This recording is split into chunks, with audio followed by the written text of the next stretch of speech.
For decades, the mafia had New York City in a stranglehold, with law enforcement seemingly powerless to intervene. It uses terror to extort people. But the murder of Carmine Galante marked the beginning of the end. It sent the message that we can prosecute these people. Listen to Law & Order: Criminal Justice System on the iHeartRadio app, Apple Podcasts, or wherever you get your podcasts. Episode 439, Frugal Friends Book Club, 4 self-help books to read this fall. Welcome to the Frugal Friends podcast, where you'll learn to save money, embrace simplicity, and live a richer life. Here are your hosts, Jen and Jill. Hey friends, Jill here with a quick apology that the audio for this episode will not be to the highest standards we're all used to. We were testing our video setup and the audio files were corrupted in the process. We thought it wasn't worth recording, and hopefully the lower quality doesn't detract from all the frugal stuff we're about to discuss. Not to fear, we will get our audio back up to impeccable shape so you can hear every joke and every tip with clarity. And stay tuned for some of that video we're testing. Welcome to the Frugal Friends podcast. My name is Jen. My name is Jill. And today we are revisiting our book club. We are bringing it back, and we are talking about 4 self-help books. And these are not like self-helpy, like, woo, I don't know. Self-help gets a bad rap. And honestly, I think it's a misunderstood genre. And I think we have picked 4 books using our patented scientific method that will reclaim the genre. Are we sharing our patented scientific method yet, or does that happen just before announcing? Don't jump the gun, Okay, Jill. okay. Let them wait. Let them simmer. Well, I'm excited about this one because I'm actually in my reading era. She is, y'all. If you have listened to any of our Frugal Friends book club episodes before, you will sense a pattern between like who has read the books Who or just any reads books at all. And who's into children's books? Mm-hmm. This one. And this definitely is this is an episode for Jill to celebrate her reading era. Yeah. Well, more on that in a bit. But first, this episode is brought to you by 10-year-old cleaning hacks. Like, people who are 10 years old. It's my personal favorite because having your parents show you how to clean the toilet, dust, wash the dishes just one more time because you're still learning and you need to be shown how it's done. Cut 2, you're not doing the work. You're just watching someone else do it. Kind of like putting your emergency fund into a high yield savings account like the one at CIT, offering 4.65 APY. Mm-hmm. It's the cleaning hack of money. You don't have to do anything. Just watch your money grow. frugalfriendspodcast.com/CIT. Are those videos that you've watched, or is just in your experience you've seen 10-year-olds manipulate their parents? Oh, this was my hack as a 10-year-old. Oh, okay. Chores that I had to do that I didn't want to do. So I would say, I don't know how to do them. Can you show me? How am I going to learn unless I'm shown? Mm-hmm. Just one more time. I forget how to clean the toilet bowl. So true. Cut 2, mom's just cleaning the toilet bowl. Yeah. I still have to be present for it, but sometimes you can kind of like sneak away, you know? Kind of like your high yield savings account. You can just sneak away. Leave your money in there and sneak away. So true. You don't have to know how or why it works. Just put your money in it. Let it grow. Let it be done for you. Absolutely. Okay, so Frugal Friends Book Club is something we have done since the inception of the show. Since episode 1, we have had a book club in some way, shape, or form. And so we started doing these episodes maybe about like a year or so ago, where we would just do 3 times a year 4 books that you can read throughout the year. So if you want to do one a month, cool. If not, whatever, you do you. So we have a couple other episodes and they all have a theme now. So we have episode 334 where we talk about 4 money psychology books. That was last fall. We have 366 where we talk about 4 minimalism and simple living books. And you can find all of our books that we talk about on the book club at frugalfriendspodcast.com/books. So that if you go to just singular book, you will find the resources page for our book, Buy What You Love Without Going Broke. But if you go to /books, plural, then you go to the Amazon page that has every book that we've had in every episode of book club. And so we're not going to mention our book today, though we do believe, so it lives in the personal finance shelves, like business, all of that. But truly, just like our podcast, we believe we're a lifestyle podcast that talks about money. We really believe that Buy What You Love Without Going Broke is a self-help or lifestyle book that focuses in on how your lifestyle affects how you should spend money. So, buywhatyoulovebook.com. And that's all I'm going to say about that. And someday it'll be on the reading list. Yes. When you can actually get it in your hands come January. Yes. Do pre-order. It helps us. It does so much. All right. So, Jill, why don't you tell the listeners about our scientific patented method for choosing the 4 books that we present in every Frugal Friends Book Club episode. We've been using it for so long, it's never let us down. It is 4 things: something old, something new, something borrowed, something blue. And for those of you who've ever been married, you might have heard about this. It's how you have good luck on your wedding day. It works for weddings. It'll work for bucks. Right? Exactly. Can't argue with the science. We have to tweak it a little bit. It'll be something older than 5 years, something newer than 1 year, something borrowed from our listeners. Yes, we did last minute poll the audience and see what you all had to recommend. And then something with a blue cover. Super. Which in past has been hard to find, but there are 3 blue covers on this list today. So we did not have a problem finding. Well, 2. There's 2 blue covers. So some of them check off multiple. Yes. Yeah. But let's start with something old or something older than 5 years. And our pick for this one is The Body Keeps the Score.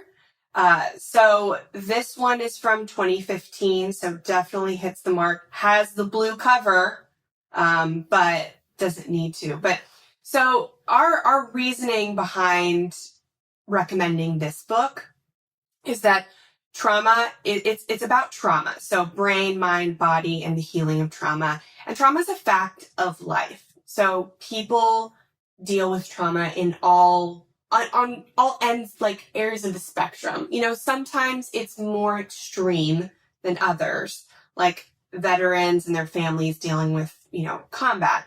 But sometimes it's less intense than that, but it can still be considered trauma, right? We don't want to negate or diminish people's experiences. And even if you haven't experienced trauma, to be able to understand other people who maybe have, can really make strengthening relationships or figuring out if you need to leave relationships a lot easier. It's never going to be easy. And this theme of relationships is actually the theme you'll see running through our choices for I say that in quotations, self-help books.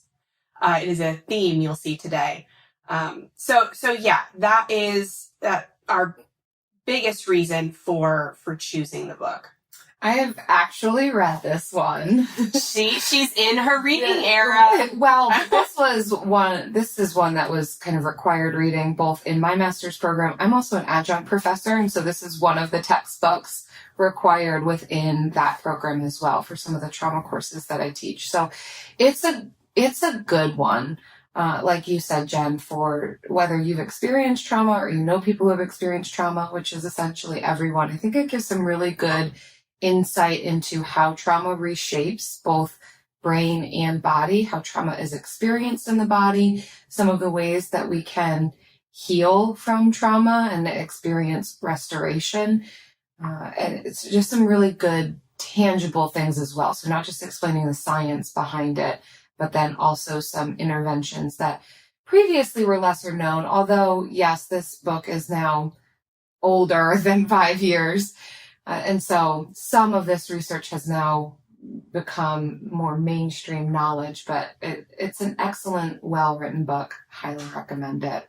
Yeah, and it talks about some of the things that we talk about in Buy What You Love, about changing your coping mechanisms, right? Like, so they talk about how sports and drama and yoga can offer these new paths. And these are now like not breakthrough ideas for the study of trauma, but they're not as talked about when you're talking about how do I reshape the way I think about spending money.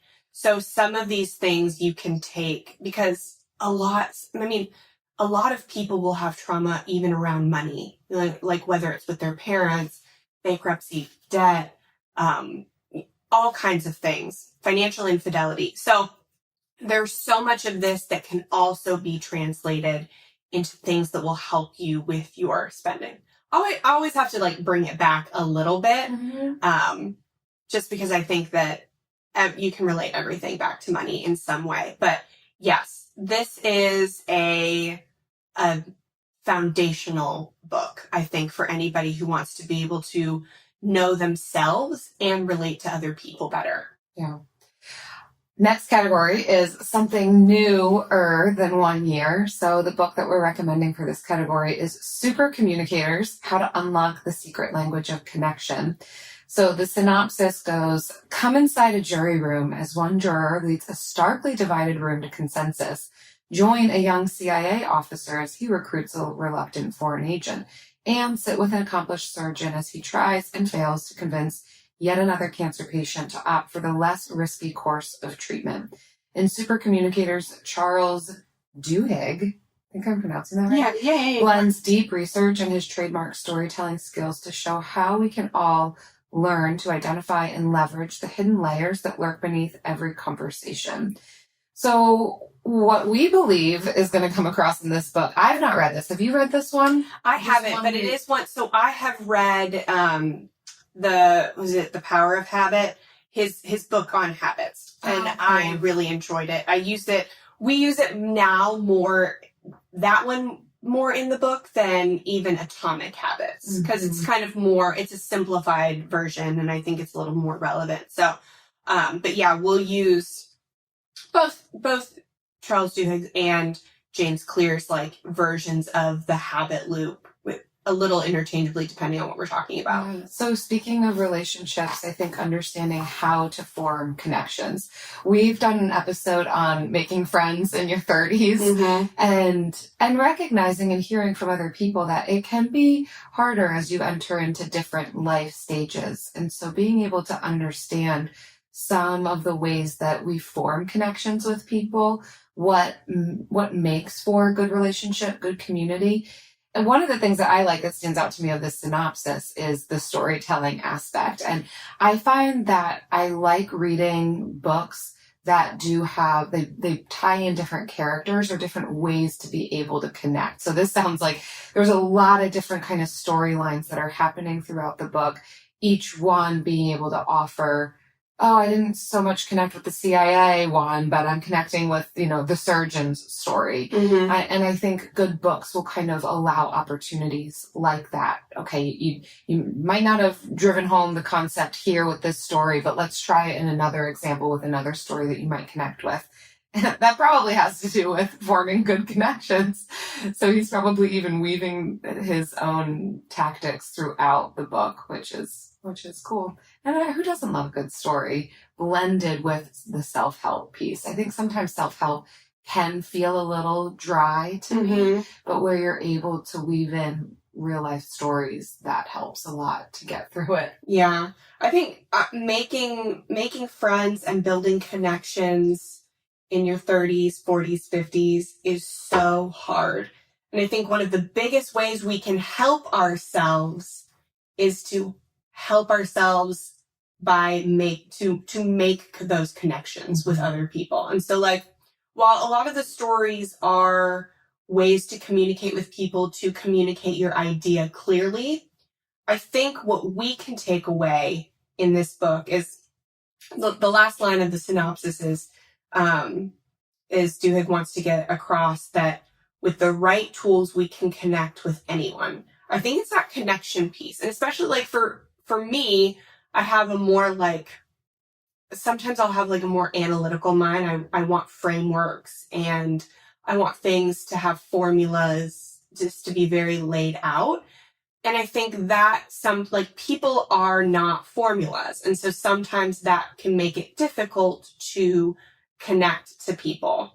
So this obviously is not going to offer you a formula for connection, but it can offer you some kind of like guideposts to kind of recognize what conversations are you lacking having. So they're saying like, he says that there are three types of conversations: practical, so what's this really about? Emotional, how do we feel? And social, who are we?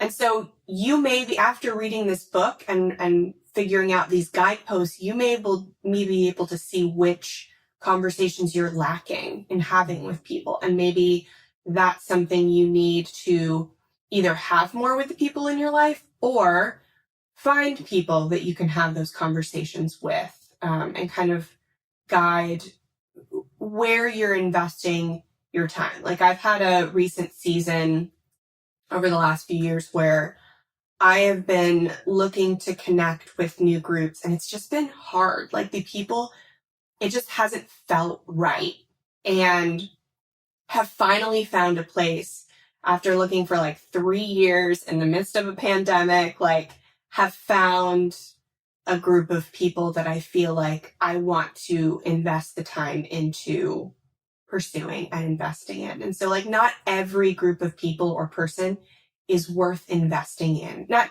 they are worthy in themselves, but like, it's just not, if you know it's not going to be like a good connection, you know, it's not going to be. So once you like find those people, it can give you these guideposts to invest more fully into these people and see when people are not wanting to invest fully in you and move on.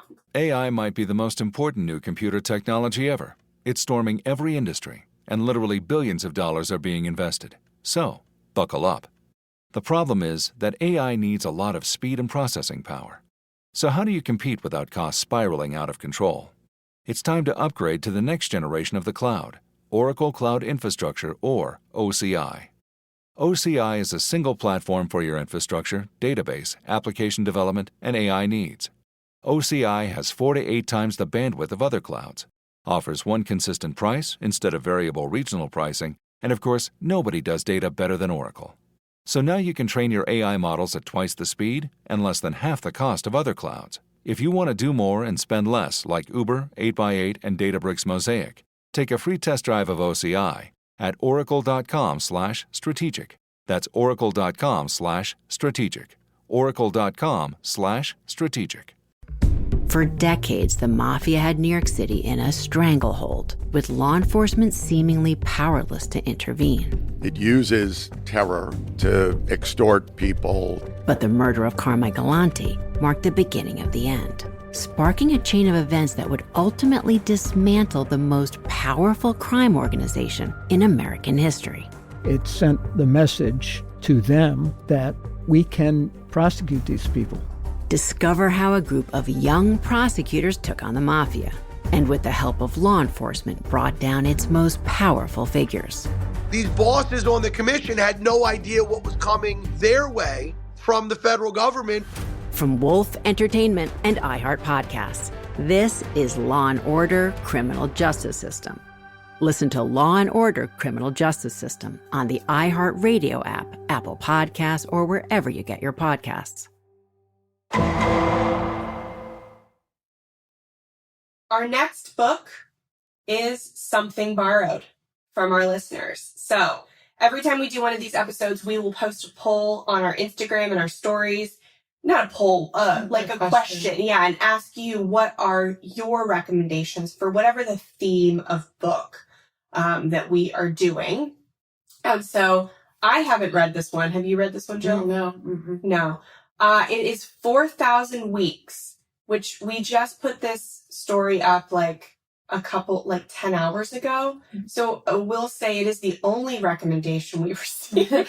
Well, there were more that came through. Okay. However, I will say there were a lot of votes for Atomic Habits, which they even said because we had recommended it in one of these episodes in the past. So, okay. Yeah, okay. we've talked about Atomic Habits. It's been one of our book recommendations in previous episodes. You all listened, you've read it, you really liked it, so you circled back and said Atomic Habits. I loved it. Yeah. But we also want to try and introduce another recommendation from a listener. So this one sounded good to me. It really does. Okay, so the synopsis is drawing on the insights of both ancient and contemporary philosophers, psychologists, and spiritual leaders. Oliver Burkeman, who's the author, delivers an entertaining, humorous, practical, and ultimately profound guide to time and time management. Rejecting the futile modern obsession with getting everything done, 4,000 Weeks introduces readers to tools for constructing a meaningful life by embracing finitude. I don't know if I'm saying that right. Finitude, showing that many of the unhelpful ways we've come to think about time aren't inescapable, unchanging truths, but choices we've made as individuals and as a society, and that we can do things differently. And if that doesn't sound like an argument like that we have for values-based spending, like, I don't know what is. Yeah, it sounds like a lot of mindset, probably deeply cerebral, but one of the things it also mentions, the reason for the title 4,000 Weeks is if you live to about 80 years old, that's how many weeks you have to live. When you say it that way, it doesn't sound like that many. Sometimes life can feel so short, other times so long. Days drag out or they fly by. And it's a little bit daunting to measure life in that kind of way. But I think I appreciate perspectives like what I think this book is offering of how can we view the allotted time that we've been given. Like you've said before, Jen, you've said often, time is truly the only finite resource that we have. Of course, money can feel limited at times and natural resources are certainly limited. But our time, especially, we can never get that back. And how can we then approach this in a way that is mindful of that reality while also not becoming so depressed about that reality either. That concept of like, you never know how much more time you're going to be given. I think that could lead to an extreme of, I'm just always trying to suck everything I can out of every single moment.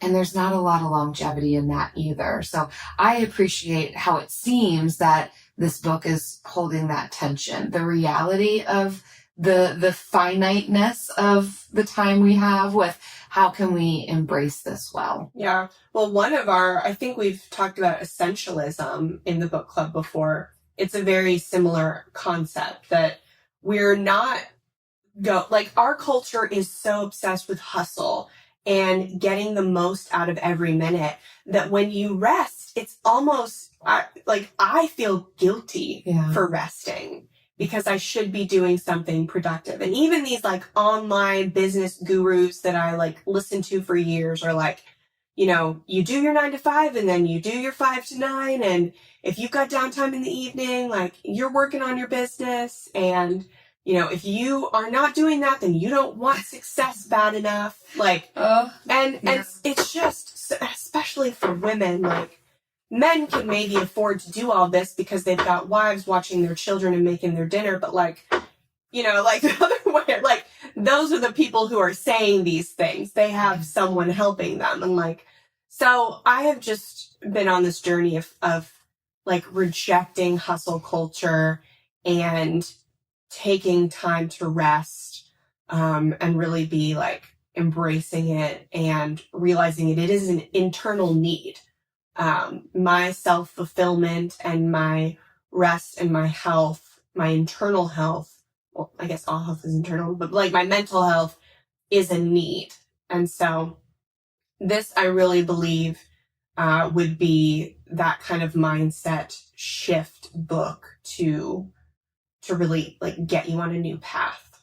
So This is very interesting to me. Yeah. I'm glad that somebody recommended. It does have blue on it, I will say. Wow. So, Well, speaking of something with a blue cover, our fourth and final recommendation is Somehow Thoughts on Love by Anne Lamott. Her name came up a couple of times too in recommendations. I don't think this particular book, but this is there her were newest others, one. yeah, that people recommended. So she might be a familiar author to you all. So the synopsis is that the author explores the transformative power that love has in our lives, how it surprises us, forces us to confront uncomfortable truths, reminds us of our humanity, and guides us forward. Love just won't be pinned down, she says. It is in our very atmosphere and lies at the heart of who we are. We are, as Lamott says, creatures of love. In every chapter of Somehow, Lamott refracts all the colors of the spectrum. She explores the unexpected love for a partner later in life, the bruised and bruising love for a child who disappoints, maybe even frightens, the sustaining love among a group of sinners, for a community in transition in the wider world. The lessons she underscores are that love enlightens as it educates, comforts, and energizes, sustains as it surprises. Yes. So this was my pick for something newer because it is relatively recent, but then I also wanted to put super communicators on here. But Anne Lamott. Have you read this? I have not read this, but Anne Lamott's book, Traveling Mercies, truly changed my life in a pivotal season where things were really, really difficult for me. Okay. And so that was back in 2009 that I read that one. And since then, I have been reading Anne Lamott books. And I'm just going to be honest, it's September of an election year. And it's time for us all to read a book about love so that we can strengthen our love muscles inside of us for the rest of the year. One of the greatest ways you can help yourself is to strengthen your love muscles. And I don't think that there is a better person, a more loving person to talk about love than Anne Lamott. She is just so wonderful. She is an angel among us. Wow. She really is. Yeah, I don't know much about her. Her name is familiar to me, but that's so great to hear. And what a good and timely encouragement. You're not going to hear much. We like to keep our episodes evergreen and for you all to be able to find a bit of a very focused, maybe even a bit of an escape here on this podcast. But we will encourage you towards strengthening love muscles. Strengthening your love muscles. When things are going nutty. Speaking of evergreen and love and the opposite of nutty, but maybe slightly unhinged. Well, before you get unhinged, we gotta wrap up and restate the 4 books and how they help you, how you can help yourself by reading each of one. So the first one, something older than 5 years, is The Body Keeps a Score. And, oh gosh, I forgot. Dr. Bessel van der Kolk. By Dr. Bessel van der Kolk. And this will help you maybe identify some of the smaller traumas in your life and understand how you operate, and also understand maybe the responses you're getting from other people, maybe the root cause of why that you got that response. Yeah, we won't be able to move on and make significant changes in our behaviors until we kind of understand what's going on a deeper level. So this would help with some of that deeper work that we've talked about in the past. Super Communicator, something newer than 1 year, by Charles Duhigg. This will help you have better conversations, more well-rounded conversations. So when you find new people that you want to invest in, that you can build stronger relationships faster, because it's hard. We don't have a lot of time. So let's find some frameworks for how to communicate with people better, more well-rounded. We've got Something Borrowed from our listeners, 4,000 Weeks by Oliver Burkeman. And this will help you get out of the mindset of time management being all productivity, do everything for yourself, for your money, for your kids. do it all and just get out all the fluff and pretty much reset your mindset to know what's most important. What do I value most? I mean, if you're having trouble figuring that out, you'd have to read Buy What You Love Without Going Broke. So you find what you value. And then 4,000 Weeks will help you reset your mindset to prioritize that. Mm-hmm. And then our last, Something with a Blue Cover, Somehow Thoughts on Love by Anne Lamott will help you love bigger, greater, wider in this season, this fall season. Which I think leads to contentment, which helps us with how we approach finances and the decisions that we make around our finances. It can help to alleviate some stress and overwhelm, which stress and overwhelm can lead to not great, well thought out, intentional, money decisions. So much of when we work on various aspects of ourselves, we can experience benefit then in these other areas, like our finances. All right, get unhinged. Speaking of benefits and helping yourself out, the bill of the week.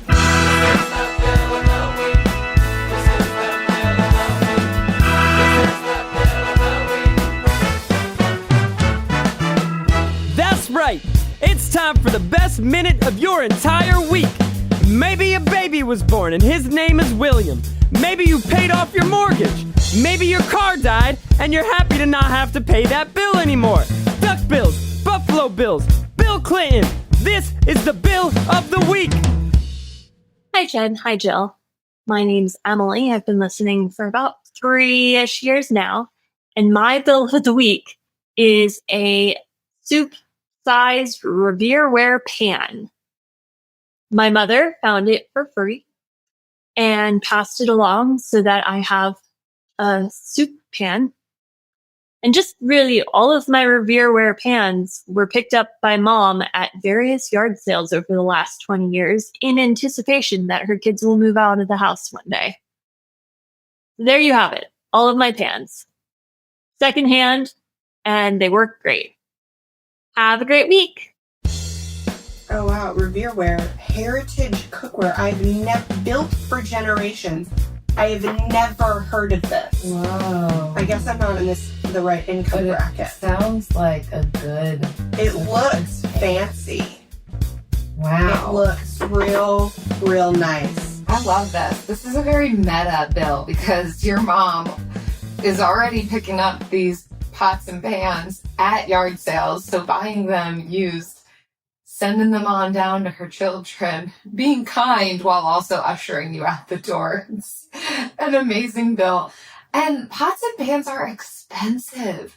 And when you've got someone good ones are, and you got to get the good ones. And when you have someone curating and collecting them for you already and secondhand, that's amazing. Yeah. What good stories with pots and pans. I've got my own issues going on with pots and pans at the moment. My big stir fry. What would be the pan? Like just your regular pan, your big old frying pan. That's the one. That's the word I'm looking for. It keeps warping, and Eric keeps kind of leveling it out by banging it with a mallet because that's what YouTube says to do. But it doesn't stay that way because it's probably not that quality of a pan. But it's not made. Revereware is not made anymore, and it's a highly collectible brand of cookware. Whoa! So your mom really did it. She really took care of you. Really, congrats, Emily. That's great. Leave you it did to not moms. have to buy any cookware. Yeah, you don't have to get your all clad or your whatever we have. Cuisinart. Yeah, I think that is what I have. I think it's Calphalon. That's what I have. I have Calphalon. Yeah, I think I'm a Cuisinart. Yeah. I don't know how to say it. Anyways, you're living the dream though, Emily. Thanks for sharing your bill. If you all listening have a bill you want to share, if it's about your mom collecting and curating timeless kitchenware for you, or you've got to pay for it yourself, or your name is Bill and you make kitchenware, who knows? Sky's the limit. Visit frugalfriendspodcast.com/bill. Leave us your bill. For decades, the mafia had New York City in a stranglehold, with law enforcement seemingly powerless to intervene. It uses terror to extort people. But the murder of Carmine Galante marked the beginning of the end, sparking a chain of events that would ultimately dismantle the most powerful crime organization in American history. It sent the message to them that we can prosecute these people. Discover how a group of young prosecutors took on the mafia, and with the help of law enforcement, brought down its most powerful figures. These bosses on the commission had no idea what was coming their way from the federal government. From Wolf Entertainment and iHeart Podcasts, this is Law & Order Criminal Justice System. Listen to Law & Order Criminal Justice System on the iHeart Radio app, Apple Podcasts, or wherever you get your podcasts. And now it's time for This is the part of the book club episode where we veer you away from nonfiction into the land of fairies and dragons and other things that really they don't help your mind, they help your soul. Mm-hmm. So today, this is usually the part of the show where I have a lot to say, and Jill. And I'm staring blankly. I'm like, there's a children's book I like, which I still do love children's books. Don't get me wrong. But. Okay. But today, Jill has it. Like, has this section on lock. Yes. I haven't. So speaking of community and connection and building relationships and finding benefit in that and learning even more about the things that I value and enjoy, I joined along with you, Jen. We're a part of a book club.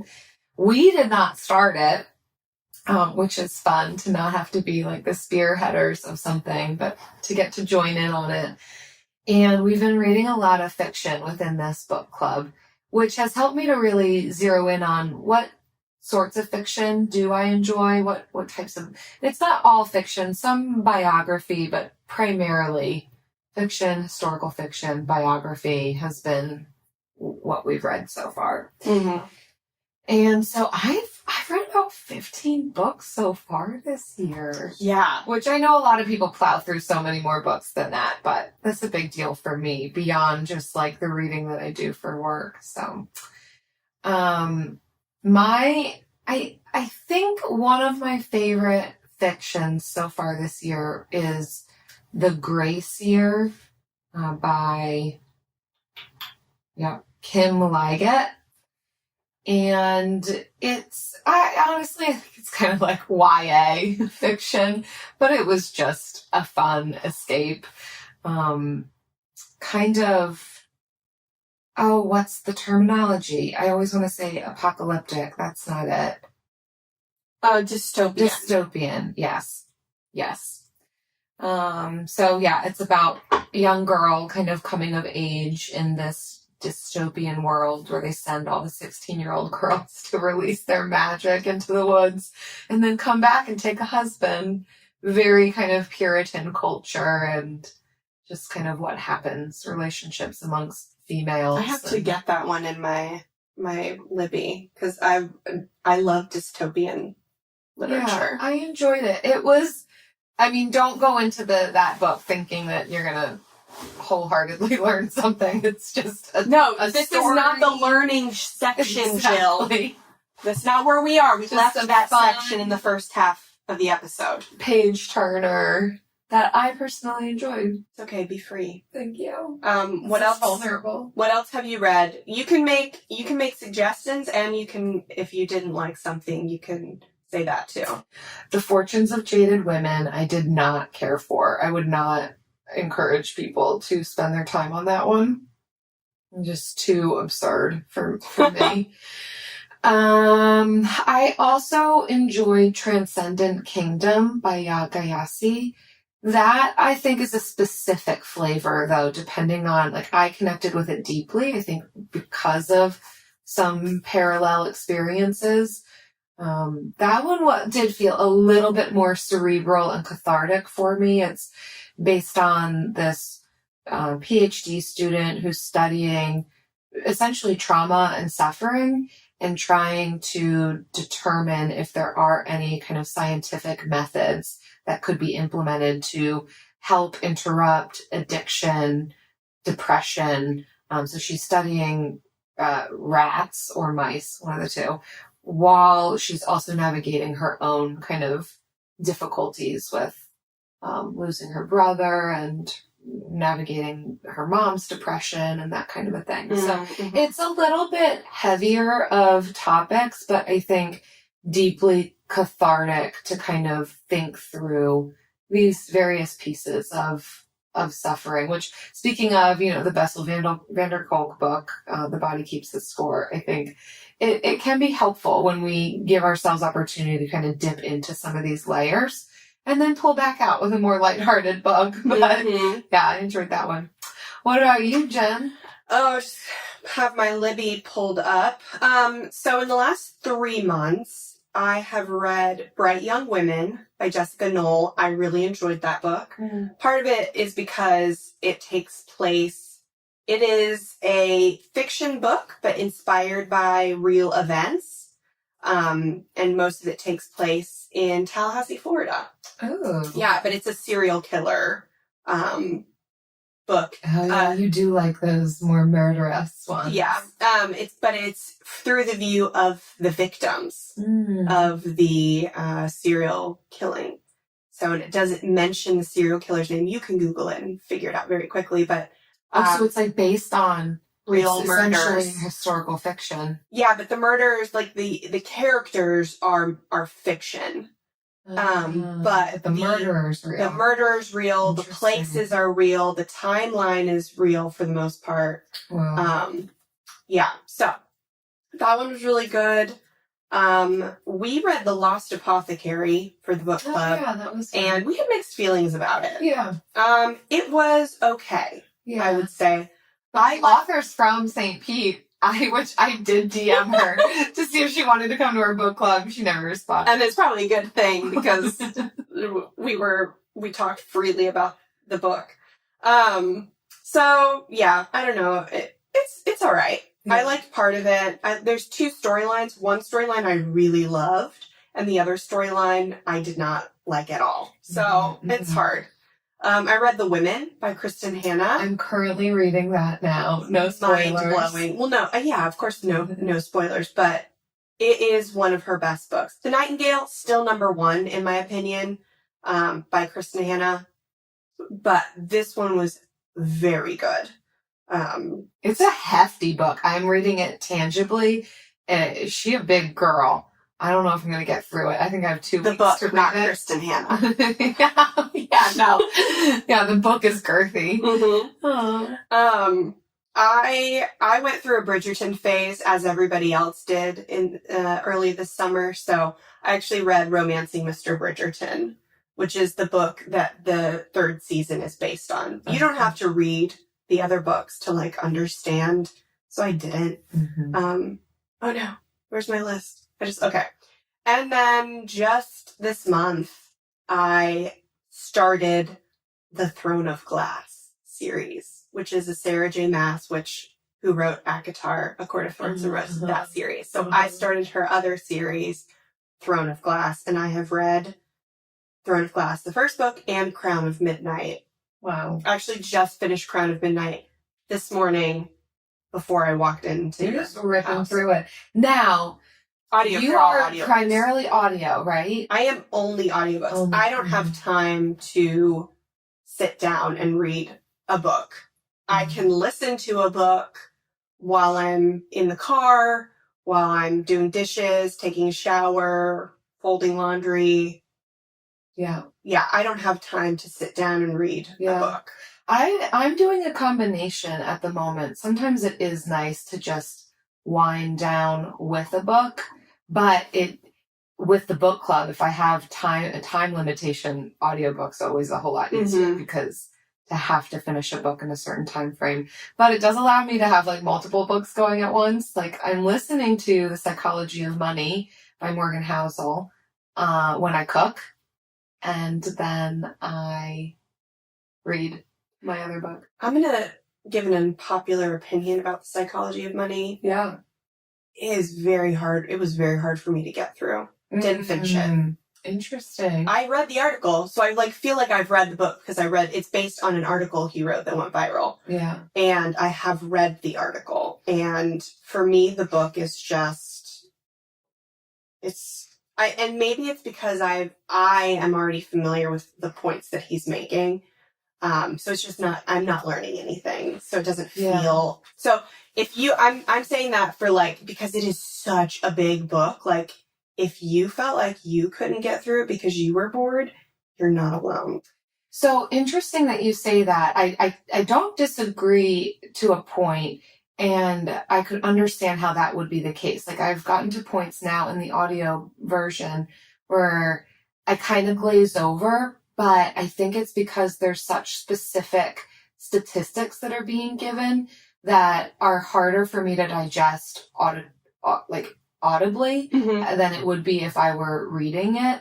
And so I actually started the book in written form. I started by reading it and really enjoyed it. I've actually enjoyed it less listening to it. And so I do wonder if it really helped personally for me to kind of take in some of the information in its written form to really see kind of the stark contrast between these numbers and that numbers and this person's situation and that person's situation. It certainly has a lot to do with readings or learning styles, but I think when I was more engaged with it through reading versus multitasking while listening, I was able to be more engaged. But even now I'm kind of getting to the point where I'm thinking it's a relatively short book, but it feels like, yeah, we get it. And let's move on. Yeah, it was an article, and it was a great article. It was a fantastic article, and it is a long book. Yeah.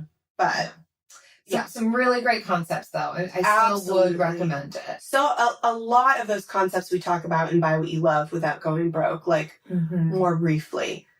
So it's very good. But his is a lot of psychology of money, as it relates to investing, and ours is as it relates to spending, which could be similar because you are essentially spending money on investments when you buy them. Yeah. So there is overlap there, but I wanted to round it out with one book that is not fiction, but it's not self-help.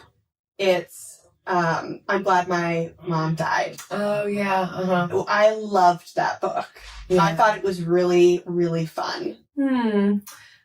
Yeah.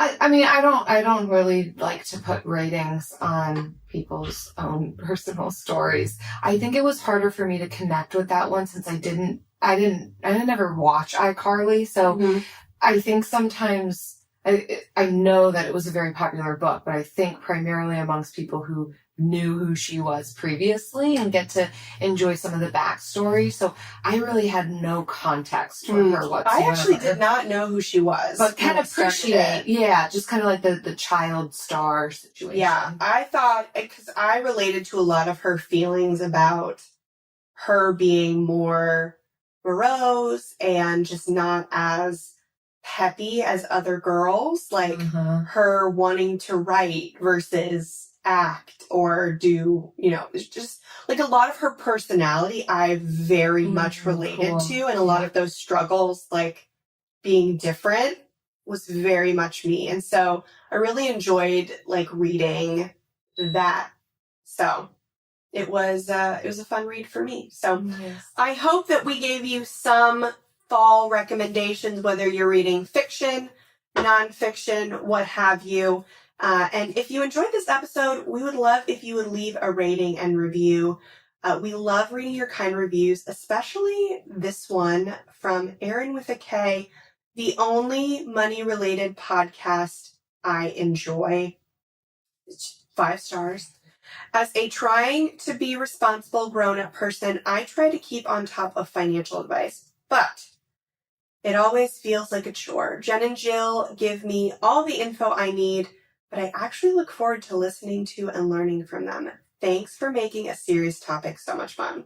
Oh, thanks, Aaron with a K. Love that review. So appreciate it. And thank you all for listening.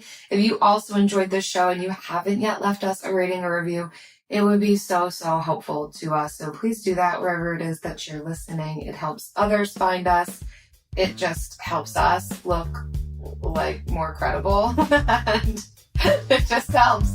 So thanks. Yeah. Bye. Bye. Frugal Friends is produced by Eric Siriani.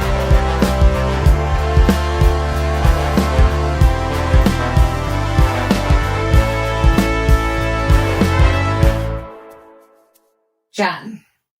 Yes. I had another very Florida experience. Ooh. Thursday. Do you remember my cockroach story? Yes. My Florida experience? Yeah, this one's adjacent to that. I was doing laundry, pulling my clothes out of the washing machine to go into the dryer. And as I pull some of the clothes out, my hand touches something like a little more hard and crunchy than what my clothes should feel like. I'm like, that's not right. So I dropped whatever it was that I was holding. Big old spider. Ooh, no. Yeah, dead spider. Obviously. But, right, because it went through the wash. Big? How big? Okay, when it was dead and shriveled up, it was this big. Like a little larger than a quarter. So then imagine when it was alive, it had to have been one of those guys, you know? Yikes. Like the size of what would that be? That's horrifying. It's, yeah, it is so horrifying. And then, of course, my mind goes to, well, how did it get in there? Was it already in my clothes? Yeah. In the laundry that went into there? Did it crawl into the washing machine? That's what I want to believe. I don't know why that feels better to me, that like it had found its way into the washing machine and wasn't just lying in my laundry basket for forever, feeding off of dead skin flakes or something. I'm sure it just found its way into the washing machine for sure. Right. I find so many things in the washing machine. On a good day, it's a toy or a pen. On a bad day, it's a diaper or a pull-up. Ooh. But, fun fact, just take the diaper out. It's going to look like a mess. But when you put it into the dryer, the lint catcher will catch all of it. Like, you don't have to wash it again. The dryer will dry it all out. It'll be fine. Like, depending on what kind of diaper. No, a diaper. Like a diaper. No, like what was in the diaper originally. Oh, okay. Yeah, no, wouldn't be a poopy diaper. But, you know, just a regular diaper. Okay. I mean, I don't know what would happen. I'm sure the same thing actually would happen with both types. Yeah, but I would wash again. You would rewash. Right. Yeah. For sure.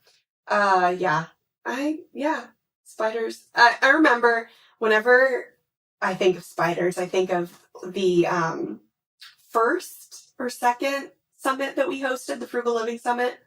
And our friend Caroline was talking about finding a spider. And we were just all like, oh, spiders. Yeah. And she was like, oh, spiders, just burn it to the ground. Right. And somebody sent me an email saying how she was so offended that we were promoting animal abuse, like, in our summit. And I remember that, yeah. We don't know how to respond to that. We have no words. I didn't respond to it. I couldn't. There are people who kill spiders and people who don't. And apparently we don't go mingle. And maybe that's why we need to read the Animal book. Maybe that's why we need it. It's so true. For decades, the mafia had New York City in a stranglehold, with law enforcement seemingly powerless to intervene. It uses terror to extort people. But the murder of Carmichael Galante marked the beginning of the end. It sent the message that we can prosecute these people. Listen to Law and Order: Criminal Justice System on the iHeartRadio app, Apple Podcasts, or wherever you get your podcasts.